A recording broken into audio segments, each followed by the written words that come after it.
My dad's 100% horses. He's taught me everything that I know. He's taught all my brothers, my sisters. He's given us all a career, you know. My dad always wanted to be a jockey, but he was always a little too big. From the time I was little, he took me everywhere and called me his little jockey, so I wanted to be like my dad. So I had my own little apron. I used to hand him his shoeing tools and stuff, and every chance I got, I was going with my dad. We used to head to Delta Downs, and you know, you had to be 12 years old to get on the backside. So we'd pull over at the gas station before we got in the gate, and he had a little red Mitsubishi truck. I used to jump behind just a single cab, so I used to lay down underneath the seat, you know, behind the seat of the truck. We'd get onto the backside. You know, I'd say he's probably definitely my best friend. So, you know, I talk to him every day, and, you know, we've got a great relationship.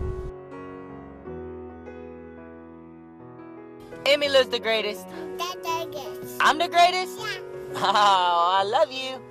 You know, I just love being a father. You realize your parents' love for, you know, my parents' love that they have for me.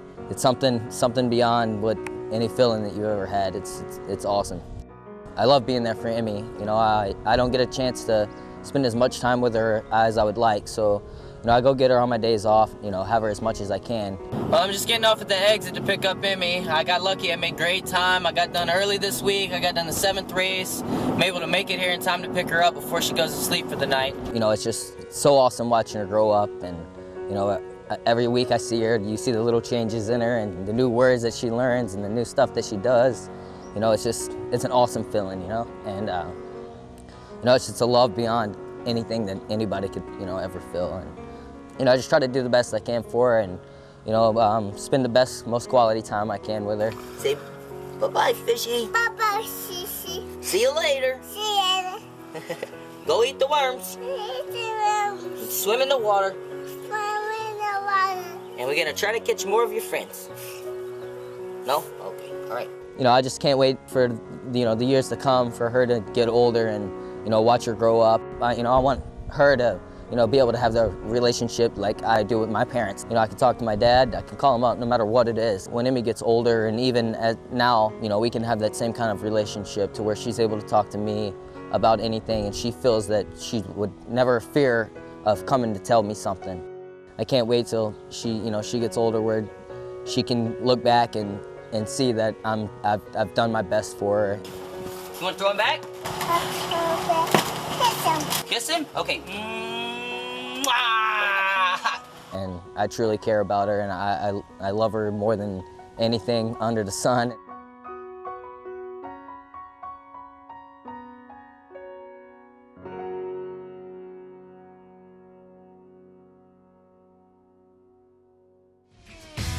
We got this camera from Equisight. It's a helmet cam that I'm using during the races to try to, you know, capture the image of an actual race from the insider's perspective. You don't even know it's really there. It doesn't interfere with anything. It takes 2 seconds to put it on. You know, it's simple. Press one little button, you turn it on, and one little button, turn it off. Now that I've seen, you know, some of the footage that we've done now, man, it's awesome. Horses that, you know, typically will be on the lead, you know, I'll try to put it behind, you know, because from the front you can't really see how a horse really drops down when they leave the gate. And in that shot, it turned out great because you can watch the horses back end when they leave the gate. They drop down a lot. You know, they drop down so they can explode out of the gate. If I'm breaking from the outside, I'll try to maybe put it on the inside. It's neat, you know. I like doing it. I like doing stuff like this. It's cool to see the footage. It's something you don't typically see all the time. Brothers Nicholas, you know, he loaded the gate.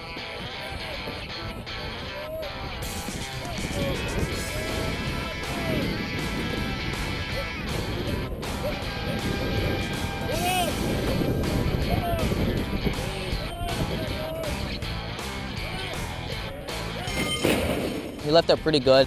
He breaks about mid-pack all the time.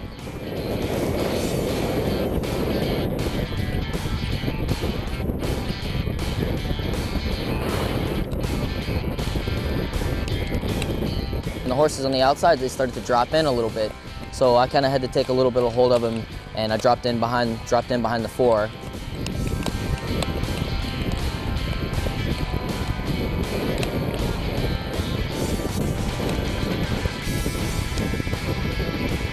When we straightened away down the backside, I seen there was a long shot, the 5. He was already coming back to me in the middle of the backside. So there was a chance for me to get in there to hold my position so I didn't get stuck behind a horse that was stopping.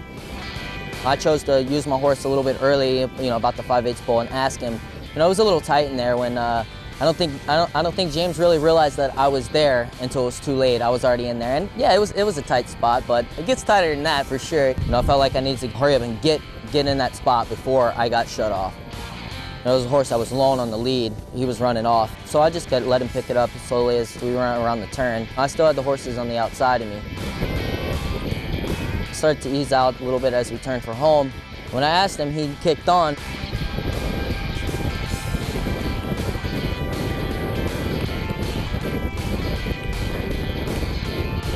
When he made the lead, he pricked his ears for it, and I was wanting him to go on, and I kept getting into him, but his ears stayed forward. He was just kind of looking around or whatever. He's an older horse, he's professional, and he knows where the wire's at. He knows what he's doing. He was waiting on him, he was only doing what he needed to.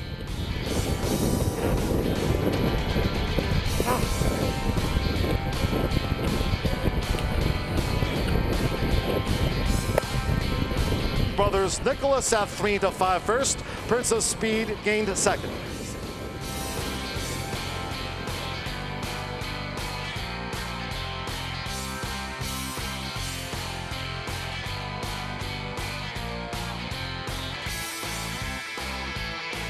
Returning to the winner's circle, the 2 brothers Nicholas with Tim Thornton.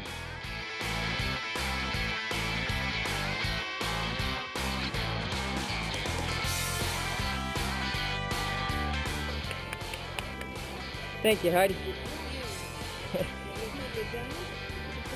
Thank you. See you later. Thanks, Heidi.